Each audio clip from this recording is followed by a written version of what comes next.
You described the strike as a possible mistake by Israel. According to Haaretz, the Israeli newspaper, it wasn't one strike, but three. The first one, then an interval during which aid workers got out of their vehicles, removed the wounded, tried to move to another vehicle which was struck, and then a third strike as they tried to move and escape in a third vehicle, at which point all of them were dead. How would the second and third strikes of these marked vehicles be a mistake? And why would the U.S.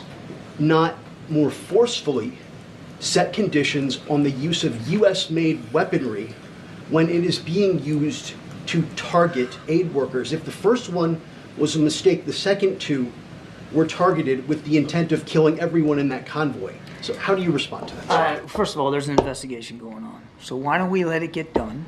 And why don't we see what they find in terms of the decision-making process that led to this terrible outcome? Prime Minister and the IDF have noted that it was their error. If you don't like the word mistake, their error. They're investigating it. Let them do that work and let them see what they come up with, and then we'll go from there. Sorry, one more, John. 2 years ago, the IDF killed an Al Jazeera journalist. They said that that was a mistake, that she was wearing a marked press vest. She was shot anyway. They investigated it, and they released the findings of their investigation, which found that they were at fault. Go on. But my question, sir, is, in that case, the Israelis did not initiate any criminal proceeding.